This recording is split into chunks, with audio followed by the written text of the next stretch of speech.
Hey guys, how fitting is it that on the first snowfall of the year, I'm coming at you with 4 tips for winter running to help make this experience a little bit more enjoyable for those of you, especially those of you who have never done winter running before, and hopefully you can learn to love it just as much as I do. So tip number 1 is going to be to soak your lower legs in some warm water, whether you're using your bathtub or maybe a bucket that you can just dangle your foot and lower leg into. But we're going to warm our lower legs for no more than about 3 to 5 minutes. So though we want to warm our muscles and our tendons, maybe they've been cold from walking around barefoot around your house all day, or you've been outside running errands, we want to make sure that we're not warming them and relaxing them to the point that we're starting to lose that structural support. When we go to do winter running, there's often times where we're encountering slick surfaces, and we want to make sure that our muscles and tendons are primed and ready to fire very quickly, oftentimes in milliseconds, to save ourselves from going down or spraining an ankle. And if we relax our muscles too much by heating them too much, no matter how tempting that may be to stay in that warm water and not go for your run, this puts us at risk of injury by losing that structural support. So it's important to keep this heating period very, very short, but it is a critical piece to making your winter running more enjoyable by not going straight from your lower leg and your feet being very stiff and very brittle and very cold to immediately running. Oftentimes I find this is where a lot of injuries occur, a lot of strains, especially through your plantar fascia, developing plantar fasciitis, Achilles tendonitis, things like that, because we aren't properly warming up before our runs. So tip number 2 ties very closely to that, and that's incorporating some dynamic warm-up stretches before we get out and run as well. And actually, a lot of these can be done in the comfort of your own home, especially the walking drills. Find a hallway, find space in your living room, move some furniture around, and that way you can get through some of the walking drills and start to continue to warm the body before you move to and progress to the more dynamic movements that maybe skipping or running that you can do after you've run a mile or 2 and warmed up further, and you can do those outside.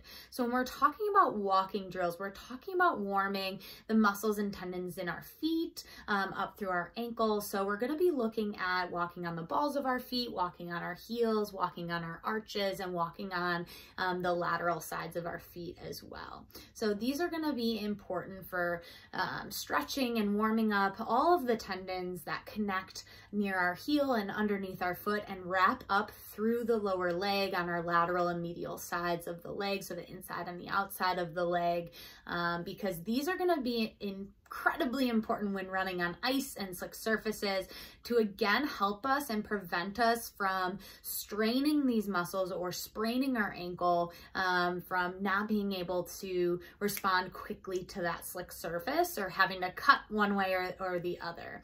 So we want to make sure that these are stretched out, they're warmed up, and they're primed and ready to execute and fire when we need them to, when we encounter that slick surface or those tight turns on the wet ground. So after we do those walking drills, we may do other walking drills that target the larger muscles of our body. So things like hamstring stretches that include like Tin Man walks, straight leg walks. We could do pigeon walks for our piriformis and our glutes, cariokas, all sorts of dynamic stretches that we can do, whether it's inside, maybe we move outside for our A skips, B skips, C skips, but all are designed to continue to warm the body and prime the legs and your entire body for the movement of running that you're going to encounter when you hit that cold air when you get outside. So tip number 3 is going to be to start our runs very slow when we get out there and finally get out into the cold. Oftentimes people, because they're cold, they just take off like a bat out of hell, and we really want to make sure that we're assessing the situation of what the environment is like. Is it slick? Where's maybe there black ice? Where's the snow? Do we need to run in the street and make sure we have reflective gear on to avoid icy sidewalks? Where are we going to have the best footing? And it's important to assess that by running slow so that we can make sure that we're adapting and able to make those changes early on in the run. And then once we warm up a little bit, we can then increase our pace and go a little bit faster. Little side note, if you are going to be running in the street, make sure you're running against traffic and you're wearing reflective gear so that cars can see you in the winter. With it being really gloomy, it is tough for cars to see you. So you want to make sure that you're staying safe if you are going to move to maybe a salted street versus a sidewalk that hasn't been shoveled just yet. So tip number 4 is going to be to protect your skin and make sure that you're layering up. So oftentimes runners complain of chapped ankles, ankles that even crack open and start to bleed, and we want to make sure that we're covering them and protecting them. So one of the ways you can do this is certainly by wearing taller socks that pull up over your pants, but you also can use compression socks underneath your leggings, and you can also use just a little bit of Vaseline and spread it on the skin if it is exposed. If you do wear shorter pants or maybe capris in the winter, that's another way to keep the skin lubricated and keep it protected from oftentimes the very challenging winds that we find here in the Chicago area.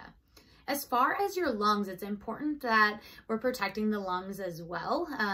Going from breathing room temperature air to breathing in the very cold air that we have here in the winter is an abrupt change as well. And oftentimes it's important to make sure that we're warming the air that we're bringing in so there isn't that stark change and we don't have that trouble breathing or that chest pain from breathing in really cold air. So they do make those running masks for that purpose. It's the same idea as wearing a scarf. It's going to warm that cold air before it goes down into your lungs. And that can be incredibly useful. And of course, nowadays with COVID, we're all wearing face coverings anyway, so you should be acclimated to wearing one. And so this is another option when you're out there running to help it feel a little bit more comfortable when you're running in some of those more bitter temperatures. Hopefully these 4 tips have gotten you guys excited about trying to get out and run this winter. Like I said, it is one of my favorite times of year to run. Nothing like being those first footprints out there in the snow. So hopefully you guys get to experience that as well. As always, thank you guys for watching. This has been another episode of Coach's Corner, and I can't wait to see you guys next week.